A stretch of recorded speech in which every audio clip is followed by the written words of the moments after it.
اہل بیت اطہار کا یہ مقام ہے، یہ مقدس گھرانہ، اس گھر کا ایک ایک فرد۔ اب دیکھیں وہ ازواج مطہرات کے حوالے سے مشہور حدیث ہے، آپ نے پہلے بھی سنی ہوگی۔ حضور نے جب ان چاروں شخصیات کو جمع کیا، سیدنا علی رضی اللہ عنہ، حضرت سیدہ زہرا رضی اللہ عنہ اور حسنین کریمین، ان سب کو بلا لیا اور ان سب پہ ایک چادر تان دی۔ یہ روایت ام سلمہ رضی اللہ عنہ نے بیان کی۔ انہوں نے کہا میرے گھر میں یہ آیت نازل ہوئی تھی اور میرے گھر میں ہی یہ واقعہ ہوا۔ جب یہ آیت اتری تو حضور نے ان سب کو بلایا اور پھر اللہ کی بارگاہ میں یہ عرض کیا، اے اللہ یہ میرے اہل بیت ہیں، ان کو پاک کر دے جیسے پاک کرنے کہا گیا۔ تو حضرت ام سلمہ رضی اللہ عنہ عرض کرتی ہے، یا رسول اللہ میں بھی تو شامل ہوں؟ فرمایا ہاں تم بھی شامل ہو۔ ایک روایت میں یہ آیا کہ حضور نے فرمایا ہاں تم بھی شامل ہو۔ دوسری روایت میں یہ آیا کہ حضور نے فرمایا انکی علی خیر، تم بھی اسی بھلائی پر ہو، تم بھی بھلائی پر ہو۔ اس میں اشارہ آیت کی طرف کہ اے ام سلمہ تم تو آیت کی روح سے اس کے اندر داخل ہو چکی ہو، اہل بیت کا اطلاق تم پر ہوتا ہے، تو اب یہ جو ہیں ان کو میں خاص طور پہ حدیث کی روح سے بھی اہل بیت میں داخل کر رہا ہوں۔ تو یہ فرمایا انکی علی خیر۔ اور ایک روایت میں یہ آیا کہ ان کو بھی چادر میں لے لیا، انہوں نے کہا یا رسول اللہ میں بھی ہوں، اس کے بعد وہ چادر میں داخل ہوئی، حضور نے قبول فرما لیا اور پھر وہ دعا فرمائی اللہ ان کو پاک کر دے۔ یہ ہے۔ اور پھر ان اہل بیت اطہار کے الگ الگ فضائل آئے، ان کے یہ سب کی شانیں موجود ہیں۔ کتنی احادیث جس میں آپ صلی اللہ علیہ وسلم ان کی شان اقدس کو بیان، جن ہستیوں نے یہ سب کچھ سنا، جن کو اللہ نے ایمان دیا، اور ظاہر ہے وہ سب اصحاب تھے اور زمانے کے تمام اہل خیر، انہوں نے پھر ان چیزوں کی، ان باتوں کی قدر کی، انہوں نے سمجھا جانا۔ بڑے بڑے مکرم لوگ تھے، بڑے بڑے فضیلت والے لوگ تھے، مگر جو ایک نسبت ہے خاص نبی پاک کے گھرانے کی، جو میں نے شروع میں کہا کہ جس کی عزت ہوتی ہے اس کے گھر والوں کی بھی عزت ہوتی ہے، تو اس کا وہ ہمیشہ خیال رکھتے تھے۔ حضرت ابوبکر صدیق رضی اللہ عنہ سے افضل کون تھا؟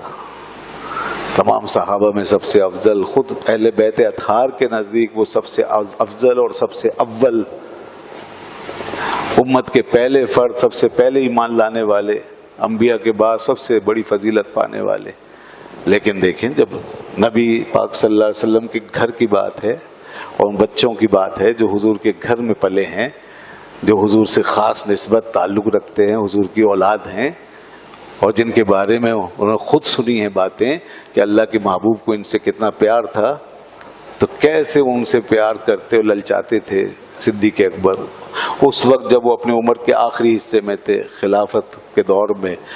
اس وقت بھی کسی کی خلافت نے، کسی کی عمارت نے، کسی کی حکومت نے اس بات سے نہیں روکا ان کو، اور کوئی ایسا ذہن میں ان کے دوسرا خیال نہیں آیا کہ اب ان سے اور ہم سے کوئی فاصلہ ہونا چاہیے، ان کے اور ہمارے درمیان اب ہم کچھ اور ہو گئے، یہ ہو گئے، وہ نہیں۔ یہ تو بعد کے جو بدبخت ہیں جن کو اقتدار کا نشہ چڑھا، یہ انہی کے حصے میں یہ محرومی آئی کہ جو برسر اقتدار آ کر کے بھول گئے ان فضیلتوں کو، ان شانوں کو، اور پھر وہ جو 61 ہجری میں جو کچھ ہو گیا اہل بیت نبوت کے ساتھ، جس کی وجہ سے آج تک اس محرم کو الگ سے پھر یاد بھی رکھا جاتا ہے، واقعہ کربلا۔ وہ بدبخت لوگ اور تھے، وہ بعد کی پیداوار تھے، ان کے ایمانوں میں کھوٹ تھی، وہ ظالم تھے۔ وہ یزید ان میں ایک، ان کا سب کا سرغنہ، اور پھر اسی طرح اس کے جتنے چیلے چماٹے، اس کے گورنرز عبید بن زیاد، عمر بن زیاد، اور اس طرح اور جن لوگوں نے یہ کام کیا اور ان حرمتوں کو پامال کیا، اور کربلا کی ریت کے اوپر جنہوں نے ان مقدس اور مطہر پھولوں کو بکھیر کے رکھ دیا اور بھوکا پیاسا رکھ کر کے ایسا ظلم کیا ہے کہ تاریخ میں اس کی مثال نہیں۔ یہ سب ظالم، سفاک اور بے ایمان لوگ تھے، یہ وہ خبثاء اور شیاطین تھے جن کے دلوں سے ایمان کا نور نکل چکا تھا، اور اللہ ہی جانے ان کے دلوں میں، ان کے سینوں میں ایمان بھی بچا تھا یا نہیں بچا تھا۔ اللہ اکبر۔